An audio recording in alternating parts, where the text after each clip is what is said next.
I'm about to take y'all bye-bye with me. I really like vlogging, hair vlogging, because sometimes I want to just jump in here and talk, and it's not always an opportunity to do a tutorial or whatever, and I just want to talk, you know. All right, so what I was up to yesterday was I went shopping.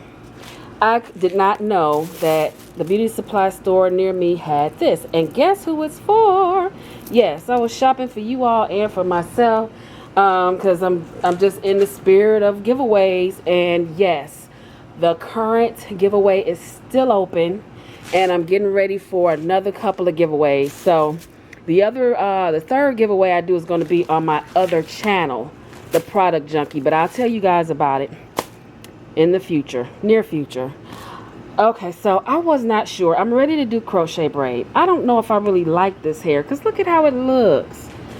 I don't know, can you see that? See how that, I don't want it to look fake. So I'm gonna be like spending all kind of time trying to make it look frizzy and afro curly.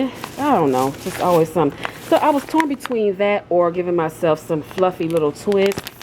Not little, but just like shoulder length twist. This was $4.99. It seems like it's expensive for what you get. It's all light, it ain't long, but I never tried the Cuban twist, and I said, well, we'll see what I do. So I got 3 bundles of that. What I'll end up doing is probably cutting them in half, then twisting, because I want some kind of short, you know. So yeah, so this is what I got. I'm gonna get myself another 1 or 2 of these, because my plan is use the one that I already have to do long styles, you know, updos and stuff, and then cut one, and then also do one, make a twist ponytail. And if I do that, of course I will record it. Okay, let's get in the car. Do not laugh at the angle in the car. It is whack, so you know, please forgive me, but I don't have time to like set up and all that other stuff. Let's go. That I am a member of the esteemed YouTube Noir on Facebook. It is a group for Black YouTube content creators to get together, promote each other, help build one another's brand, and not just the YouTube, but all of your social media outlets. This is just a beautiful movement, a wonderful idea. And there is somewhat of criteria in order to join, so they're not just putting anyone in this group, but it is growing rapidly, because we have so many people who, you know, who want to share their content that you might not even know about. You know, I've met so many people just in the last few days who are out here on YouTube. I had no idea we're out here. So you got comedy, beauty, you got lifestyle, everything, and it's male and female. The main thing is you have to be a YouTube creator, you have to be Black. You know, people around the world are doing this. We are supporting, promoting each other's brand, and it's all about building our businesses together. I am so sorry, I have to do better about this mount. It is just all willy-nilly. Just building our businesses together. If you are interested in joining, please let them know that Rallygirl sent you. You know, submit your request to enter. There is a little bit that you do have to do, and it's not much more than what we're already doing now. Interacting with each other, sharing the content, following everyone on their channels, stuff that we already do. Excited. The founders of the YouTube Noir, they are serious about this. They are doing what they can to help everyone to grow. So you guys, I have to tell you that I have had the pleasure of meeting a few of my family members of the Rallygirl tribe on YouTube. A few subscribers in my town have walked up to me and said, hey, you Rallygirl? And I'm like, yeah, how you doing? You know, and it was like, hey, I'm a subscriber. You guys, I really appreciate you for, you know, coming up to me and, you know, introducing yourself. That's really exciting, you know, to see people that you connect with online, to actually see them in person. Let me make sure I'm doing the speed limit while I'm running my mouth.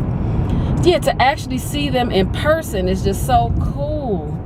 you know. We are on our way to Ma and Dad's because I am about to do their hair. I'm going to be dusting and clipping ends and, you know, trying my hand at finger coiling Dad's hair. Ma is, this thing needs to, I need to do better with this mount. Anyway, my mother's hair is still in those, what do you call those? Those curl rods. She wasn't in the mood, you know, to take them down and stuff. So I'm just going to be dusting her hair. The intent, she initially was going to wash and twist her hair, but, you know, she's not feeling that well. So I said, well, I'll go ahead and twist, you know, not twist, but clip your ends. You know, and do the best that I can, you know, with the way that it is. Poor thing. I'm clipping my ends right now. And then I'm going to put him back in the rod. And what she does is she'll ride her hair to wear the afro. So it's not necessarily to create a curl, but to create a little bit of extra texture in her fro. And I'm just taking it all the way down to the scraggly ends, and then I'm clipping. Not a whole bunch. Ideally, I would rather, you know, dust from like, you know, a twist or something, or from stretched hair. But this is stretched enough because her hair is in the rod says. I mean rod. But yeah, Dad, you were talking about the afro and how, you know, wait a minute, Mom, what do you put in your, do you normally put anything in your hair to shade it for the fro, or do you just roll it like this? Well, and moisten it. Okay. Just let them talk. I think I'm gonna, just because I took it down, I'm gonna put some more moisture back in. I begin scooping around and I end up with a It's gonna be some I've got to talk to my old friend. So as not to Moisten it with water. I place a few bets. With water, or what I'm using seems moist. Oh, anything that's more than Okay, okay. if this seems moist. So it's Some of like, that Carol's, whatever that is. okay, anything that has some moisture. Yeah, see, I grew up with my, she always put a little water in my hair before she handled it. There's something very When, you know, and then I always grew up watching her, washing dishes, I did. taking a brush. It would be a regular bristle brush, y'all. That's why I was But just the same, she would dip the brush in water and then brush it through the hair to set it and, you know, manage it. And this is pretty much really a low maintenance too. Now, do you roll it up every night for your fro? 90% of the time. Okay. See, it's rolled up, but she usually pick it out, which is not my favorite thing, but the fro turns out beautifully when she does it. Y'all saw a picture of her afro. It's like the wind don't even blow it. My chest hurts. I can't breathe. What you need is mobile. It blows it, but it can pop right back into shape. It don't. Most systems only work at home. But with mobile help, you can help outside the home with coverage nationwide on one of the largest cellular networks. Now, Dad, I was saying I didn't think I could get a perfect fro. I know you can. It came within minutes, I'll tell you what, let me tell you.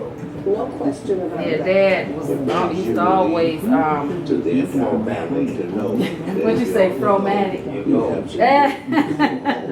You go have some. He used to always Where I want to go, even along shake my fro.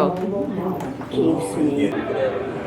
It's true, and I always say a good curl is just the beginning stage of a knot. It looks so gorgeous and everything. Give it a couple days. But a knot is just a good curl that's in that time. That's like a nice pair of leather shoestrings. They're great. They look good. They're dependable. You know, you mess around here, and you have to be in control of the knot. Yeah, The yeah. wrong thing, and then there's a knot. You know, so that's the same. To me, the same thing. You know, taking the time and maintaining things, you'll end up with what they call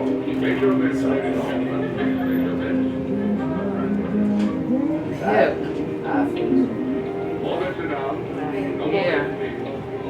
Okay, you all, I did, I clipped Dad's ends, and he's deep conditioning right now. Later on, we'll get into how I style the hair.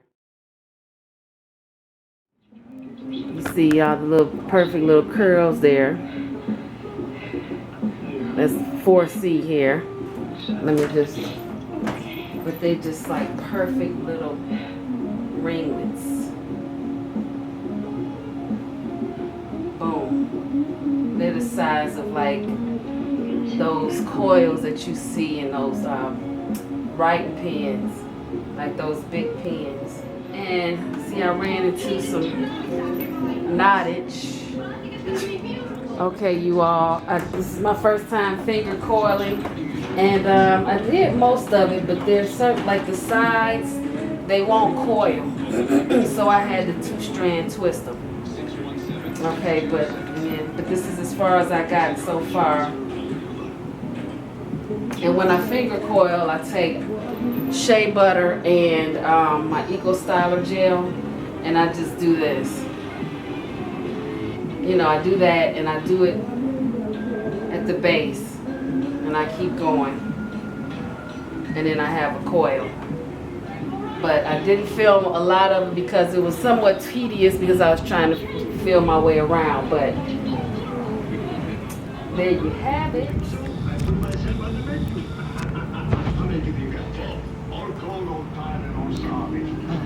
Okay.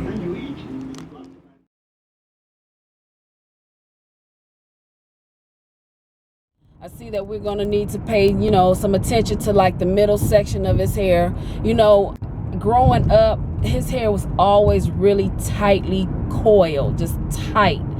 And after he started stretching it out by he was wearing like a twisted ponytail. Most of the time he would keep it in that twisted ponytail and keep it, you know, covered in like, you know, some kind of satin scarf, or, you know, what do you call it? Nylon, you know what I'm talking about. I can't even, skull cap. I can't even get it out. He was keeping that going, keeping the moisture going, but then his hair texture, much to our surprise, is starting to change in some places. And it's also starting to thin out a little bit in some places. So in those areas, the hair texture is extra soft. It's thinner. So we're gonna have to give that some extra attention and see how that goes. I think next time I do his hair though, we're just gonna twist it all, no finger coiling. You know, I like how those twists turned out. So I'll do the twist.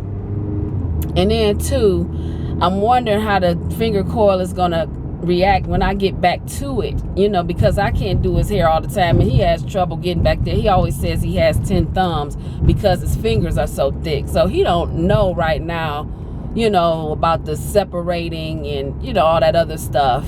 You know, I can explain it to him, but he be back there trying to do his thing, and, you know, we don't, I left the shears there so that when he runs across the knotting, he'll just, you know, clip those out. Because he says he's always checking for knots every day, so that's a good thing, Dad.